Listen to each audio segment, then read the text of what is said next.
Hey everybody, Prepper Nurse 1 here. Today is, hold on a second, the 4th of March, I believe.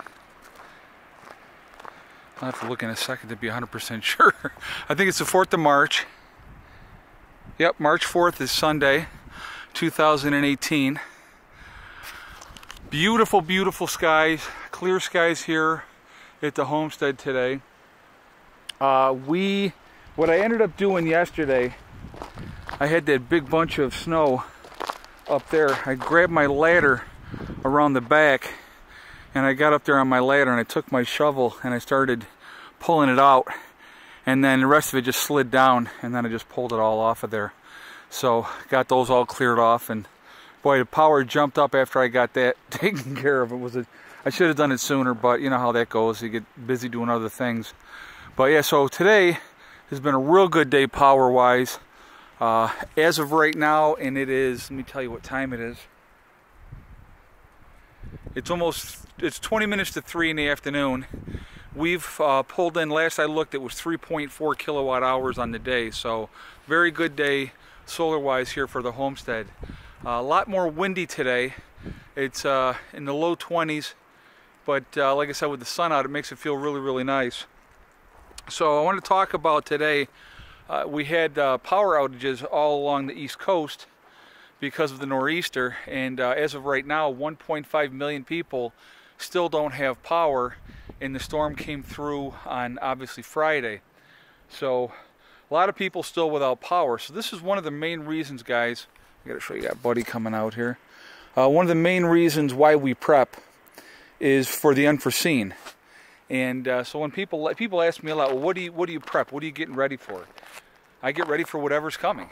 We don't know what's going to happen. And a storm like this that just hit the East Coast, like I said, they said worst nor'easter in 30 years, and it's done a lot of damage and wrecked a lot of havoc. And 1.5 million people are still without power. So that's a lot of people that don't have power. And I'm sure a lot of those people don't have wood stoves, don't have a backup heat source, and it's still wintertime here in the Northeast. I mean, it's not, it's not a great weather and everything is wonderful. It's pretty crappy weather out there. So a lot of people are suffering right now, and that's why we prep. I mean, when people ask, there's the #1 reason right there, to be as self-sufficient as we possibly can be, and being prepared for whatever's going to happen. So that's the main reason why everybody should prep, just because you don't know what's going to happen. So being ready for whatever is a good thing.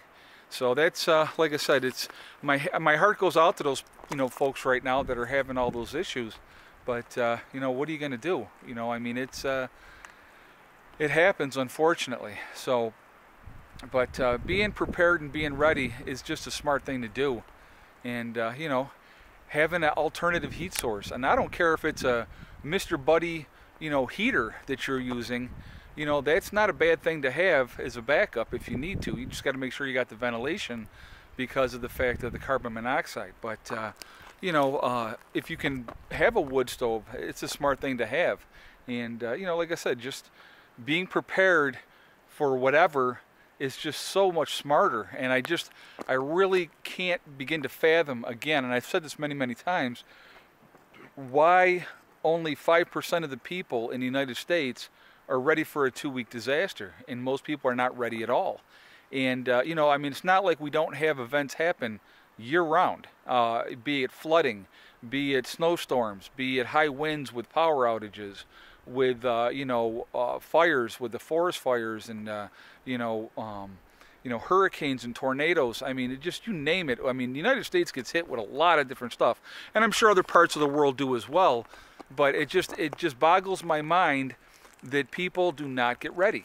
And I mean, even on a small scale, you don't have to get ready for a large scale event if you don't want to, but just to give yourself any kind of an advantage. And you know, everybody running out to the store at the last minute to get their supplies, and it's like when the hurricanes come down through in Florida and they all go out and get all the stuff, and then as soon as the hurricane passes, they go right back and turn it all back into the store. And I'm like, that makes no sense at all.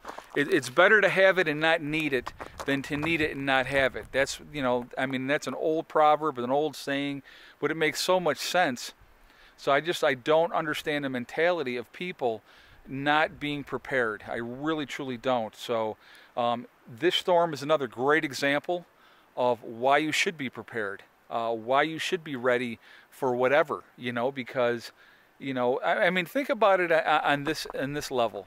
This type of storm that just hit, without all the modern conveniences that we have for snow removal and everything else, people would be snowed in for weeks. They wouldn't be able to get out at all, you know, even with cars. So, you know, it's just, people don't think, and I don't understand it. I really, truly don't. So, again, and I will say, prepping is not just, you know, people think, oh, well, you're a prepper, you're a crazy person, blah, blah, blah. But I think you're crazy not to prep. I truly believe that being prepared for the worst and hoping for the best is a good way to be. You know, instead of hoping and not being prepared at all and waiting for somebody else to save the day. I don't want to rely on somebody else, guys, and you shouldn't either. You should rely on yourselves. And, you know, put yourself in a position where you're able to help your neighbors, you know, in an emergency situation. That is not a bad thing. And I'm not talking about worst case scenario here. I'm just talking about natural disaster that happens. If you are prepared, you know, people are going to remember and be like, man, thank you so much. I really, truly appreciate that. That's what it's about. It's about helping each other out and not set yourself up to be victimized. That's so important. And I don't understand why more people don't do that. It makes no sense to me. So, but now the wind seems to be dying down here for the moment, which is a nice thing.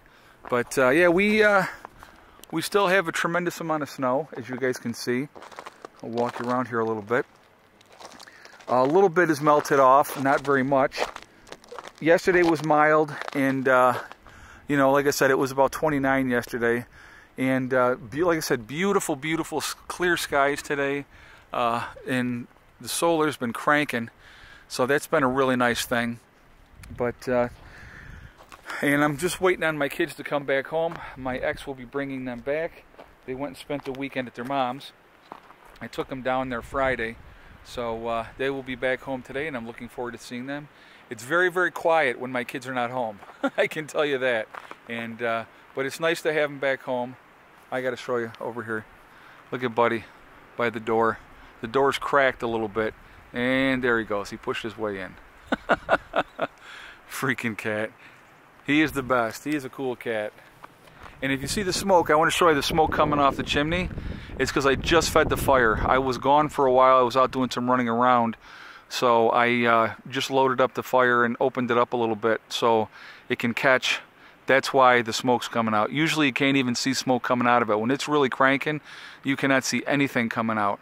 I am glad that we brought in as much wood as we did. I probably got at least another day's worth of wood sitting in the house. And so, but I'm going to have to dig a path out to the wood pile here, but I'll probably do that tomorrow. I'm not going to worry about that today. But yeah, it's like I said, it's been an interesting couple of days. We went from having absolutely no snow at all to 2 foot of snow. So, but that's part of living off grid, you know, and part of living where we chose to live. And being in the country, like I said, it's much more peaceful. I mean, it's so peaceful. Come on, Soxy. Here's the queen of all of them right now coming. She is the boss. What's up, girly girl? Oh, there goes my camera. God, I hate it when it does this. Okay, guys, so now it is, I'm going to try to go up here and focus on something up here. It does this periodically, and I do not know why, but it drives me absolutely nuts when it does it. So anyway, it's just the camera gets a glitch or something. I don't know why it does this, but anyhow, on this note, I will end this video. I wanted to tell you to remember to hug and kiss the ones you love. Tell them every single day. Tomorrow is not guaranteed. We never know what's going to happen. And remember, STD. It's one step at a time, one thing at a time, and one day at a time. Whatever your goals are, guys, you can reach them. Work at it methodically, and you will get there. The only one that can stop you from reaching your goals is yourself. Nobody else can stop you, okay? And it's real important. And, you know, stay positive. Stay away from negativity. Negative people want to keep you down where they are. They don't want you to be happy. They don't want you to be successful. And they are miserably sad people. So stay away from them if you can.